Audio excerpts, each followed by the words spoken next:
ദുൽഖർ സൽമാൻ നായകനായ കുറുപ്പ് നെറ്റ്ഫ്ലിക്സിൽ റിലീസായിരിക്കുകയാണ്. ഒരു കൊടും കുറ്റവാളിയായ പിടികിട്ടാപ്പുള്ളിയുടെ കഥ, അതും യഥാർത്ഥത്തിൽ സംഭവിച്ച ഒന്ന് സിനിമയാക്കുക, അതിൽ ദുൽഖറിനെ പോലൊരു നായക നടൻ കുറ്റവാളിയായി അഭിനയിക്കുക. സിനിമ എങ്ങനെയായിരിക്കുമെന്ന ആകാംക്ഷ പ്രേക്ഷകരിൽ ജനിപ്പിക്കാൻ ഈ രണ്ട് കാരണങ്ങൾ തന്നെ ധാരാളമാണ്. മറ്റു പലരിലൂടെയും കുറുപ്പ് എന്ന വ്യക്തിയെ, അയാളിലെ കുറ്റവാളിയെ മനസ്സിലാക്കിയെടുക്കുക എന്നൊരു നരേഷനാണ് സിനിമയിൽ ഉപയോഗിച്ചിരിക്കുന്നത്. അത് കുറുപ്പ് എന്ന സിനിമയുടെ മികവ് കൂട്ടുന്നുണ്ടോ, അതോ കുറുപ്പ് എന്ന വ്യക്തിയെ വേണ്ടവിധം എക്സ്പ്ലോർ ചെയ്യാൻ പറ്റാതെ പോവുകയാണോ? കുറുപ്പ് എന്ന സിനിമയുടെ ഡീറ്റെയിൽ അനാലിസിസ് വീഡിയോ ആണിത്, അതുകൊണ്ട് ചെറിയ ചില സ്പോയിലേഴ്സ് ഉണ്ടായിരിക്കും. ഈ സിനിമയെ നമുക്ക് രണ്ട് തരത്തിൽ സമീപിക്കാം. ഒരു കുറ്റവാളിയുടെ കഥ കുറ്റവാളിയെ കേന്ദ്രമാക്കി പറയുമ്പോൾ കഥാപാത്രങ്ങളുടെ പൂർണ്ണത, ഡീപ്പായ ക്യാരക്ടർ സ്കെച്ച്, സൈക്കോളജിക്കൽ അനാലിസിസ്, വ്യത്യസ്തമായ ഇമോഷൻസ്, ഇതൊക്കെ എക്സ്പ്ലോർ ചെയ്യപ്പെടണമെന്ന് ആഗ്രഹിക്കുന്ന ഒരാളാണ് നിങ്ങളെങ്കിൽ കുറുപ്പ് നിങ്ങളെ നിരാശരാക്കാനാണ് സാധ്യത. മറിച്ച് കുറച്ച് സങ്കീർണമായ ഒരു നരേഷനിലൂടെ കുറച്ച് ട്വിസ്റ്റുകളൊക്കെ നിലനിർത്തി കുറേയധികം ഈവന്റുകളെ ബേസ് ചെയ്ത് നിങ്ങളെ ചിന്തിക്കാൻ അനുവദിക്കാതെ ബിസിയാക്കി നിർത്തുന്ന ഒരു സിനിമയാണ് നിങ്ങൾക്ക് വേണ്ടതെങ്കിൽ അത്തരത്തിലൊരു സിനിമയാണ് കുറുപ്പ്.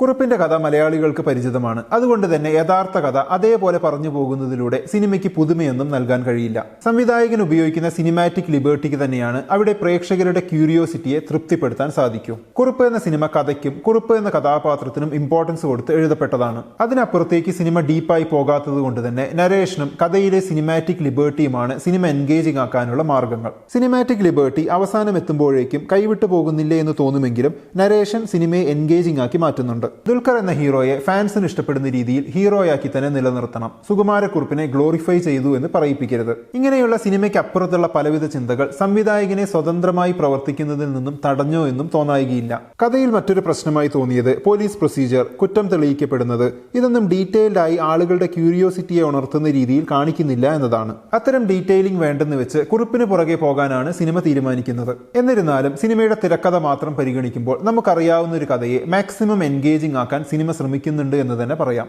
സിനിമയുടെ ഏറ്റവും മികച്ച പോസിറ്റീവ് എന്ന് പറയാവുന്നത് മേക്കിംഗ് ആണ്. പ്രത്യേകിച്ച് production design, editing, BGM, colour tone, makeup and costume ഒക്കെ നന്നായി തന്നെ വന്നിട്ടുണ്ട്. അതിൽ ഹിസ്റ്റോറിക്കൽ അക്യുറസിയും ലോജിക്കും ഉണ്ടോ എന്ന് ഉറപ്പില്ലെങ്കിലും കാണാൻ ഭംഗിയായി തോന്നി. വീടുകളുടെ ഉൾവശം, അവിടെയുള്ള പ്രോപ്സിന്റെ ഡീറ്റെയിലിംഗ്, കാലഘട്ടം കാണിക്കാനുള്ള ശ്രമം എല്ലാം നന്നായിരുന്നു. മേക്കിങ്ങിലെ ആ എഫേർട്ട് സിനിമയിലുടനീളം കാണാൻ സാധിക്കുന്നത് ക്യാരക്ടർ ബിൽഡ് ചെയ്യുന്നതിലെ ഫ്ലോസിനെ ഒരു പരിധിവരെ മറയ്ക്കുന്നുണ്ട്. സിനിമയിലെ കഥാപാത്രങ്ങൾ പലതും അപൂർണമാണ്. പകുതിക്ക് വെച്ച് അപ്രത്യക്ഷമാകുന്ന നായിക, എന്തിനെന്നറിയാത്ത സുധീഷിന്റെ കഥാപാത്രം, ഒരു പ്രാധാന്യവുമില്ലാത്ത സുഹൃത്ത് കഥാപാത്രം, പെട്ടെന്ന് പൊട്ടിമുളയ്ക്കുന്ന പാർട്ട്ണർ കഥാപാത്രം, ക്യാരക്ടർ ആർക്ക് ഒട്ടുമേയില്ലാതെ വെറുതെ വന്നു പോകുന്ന അമ്മാവൻ കഥാപാത്രങ്ങൾ, ഇതൊക്കെ കഥ പറച്ചിലിന്റെ വേഗത്തിൽ മറന്നു കളയാമെങ്കിലും മെയിൻ കഥാപാത്രമായ കുറുപ്പിന്റെ ക്യാരക്ടറൈസേഷനിൽ തുടക്കം മുതൽ ഒടുക്കം വരെ ഒരു വലിയ കാലഘട്ടം ആ കഥാപാത്രം സഞ്ചരിക്കുന്നുണ്ടെങ്കിലും അതും ഒട്ടും അനുഭവപ്പെടുന്നില്ല. കുറുപ്പിന്റെ യൗവനകാലത്തെ ക്യൂട്ടായ കുസൃതി തരങ്ങളിലൊന്നും ഒരു ആന്റി സോഷ്യൽ പേഴ്സണാലിറ്റിയുടെ ഈവിൾ ചാം കൊണ്ടുവരാൻ സിനിമയ്ക്ക് കഴിഞ്ഞിട്ടില്ല. പിന്നീട് അങ്ങോട്ട് പല കള്ളത്തരങ്ങളിലൂടെ വളർന്ന് ഒരു പക്കാ ക്രിമിനലായി മാറുമ്പോഴും ഒരു സ്റ്റൈലിഷ് വില്ലൻ അപ്പുറം ആ കഥാപാത്രത്തിന്റെ ആറ്റിറ്റ്യൂഡ് മാറ്റാൻ സിനിമ ശ്രമിക്കുന്നില്ല. കോസ്റ്റ്യൂം, അപ്പിയറൻസ്, ഇതൊക്കെ വളരെ ഗംഭീരമായിരുന്നെങ്കിലും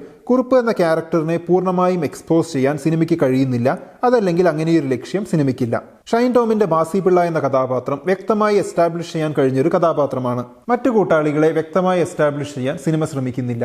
കഥയറിയാവുന്ന പ്രേക്ഷകർക്ക് അതൊരു പ്രശ്നമായി തോന്നണമെന്നില്ല എങ്കിലും കഥയറിയാതെ സിനിമയായി മാത്രം പരിഗണിച്ച ചാവക്കാട്ടുകാരനും ഡ്രൈവറും ഒക്കെ ശൂന്യതയിൽ നിന്നും വന്നു പോകുന്നവരാണ്. ഡ്രൈവറായി അഭിനയിച്ചയാൾ ചില അഭിനയ മുഹൂർത്തങ്ങളിലൂടെ ആ പോരായ്മയെ മറികടക്കുന്നുണ്ടെങ്കിലും തന്നെ അറിയാവുന്ന ആളെയാണ് പുറകിലിരുന്ന് തന്റെ കൂട്ടാളികൾ കൊല്ലുന്നത് എന്ന ചിന്ത, ഉള്ളിലെവിടെയോ ഊറുന്നതിന്റെ തിരയിളക്കം കണ്ണുകളിലൂടെ കൊണ്ടുവന്ന അഭിനയ മികവ് എടുത്തു പറയേണ്ടതാണ്.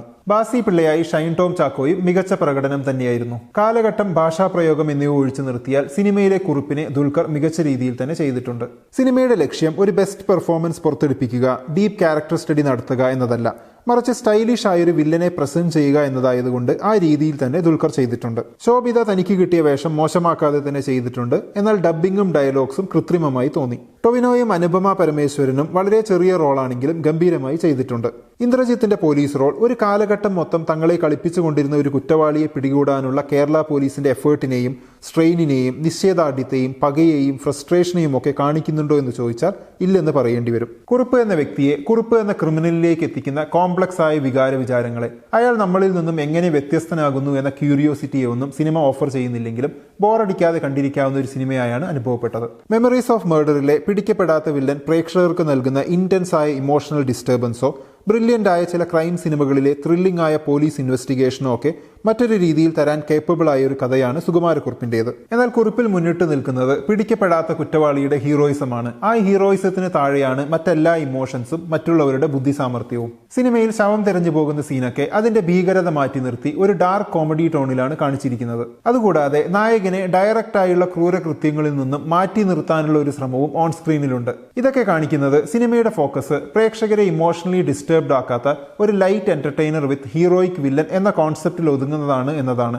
അതാണ് ലക്ഷ്യമെങ്കിൽ സിനിമ അതിൽ വിജയിച്ചിട്ടുണ്ട്. ചുരുക്കത്തിൽ നമ്മൾ വായിച്ചറിഞ്ഞ കുറുപ്പ് എന്ന വ്യക്തി ഈവിൾ കരിസ്മയുള്ള ലക്ഷറിയസ് ലൈഫ് ആഗ്രഹിക്കുന്ന, അത് കാണിക്കാൻ ആഗ്രഹിക്കുന്ന, അതിന് ഏതറ്റം വരെയും പോകാൻ തയ്യാറാകുന്ന, എന്നാൽ അത് എക്സിക്യൂട്ട് ചെയ്യുന്നതിൽ അത്ര സാമർഥ്യമില്ലാത്ത ഒരു വ്യക്തിയാണ്. കുറിപ്പിന്റെ ആ ഈവിൾ കരിസ്മയോ സാമർഥ്യക്കുറവോ സിനിമയിൽ മേക്കേഴ്സ് കാണിക്കുന്നില്ല. മറിച്ച് ഹീറോയിക് ആയിട്ടുള്ള ഒരു അതിസാമർഥ്യമാണ് കാണിക്കുന്നത്. അങ്ങനെ നോക്കുമ്പോൾ ക്ലൈമാക്സിലെ ഫാൻസിനെ തൃപ്തിപ്പെടുത്താൻ വേണ്ടി കൂട്ടിച്ചേർത്ത ആ ഹൈപ്പർബോൾ ഒഴിവാക്കിയാൽ തരക്കേടില്ലാതെ ആസ്വദിക്കാൻ കഴിയുന്ന ഒരു സിനിമയാണ് കുറുപ്പ്. കുറുപ്പ് എന്ന സിനിമയെക്കുറിച്ചുള്ള നിങ്ങളുടെ അഭിപ്രായം കമന്റ് ബോക്സിൽ എഴുതുക. നമുക്ക് അടുത്ത വീഡിയോയിൽ വീണ്ടും കാണാം. ബൈ.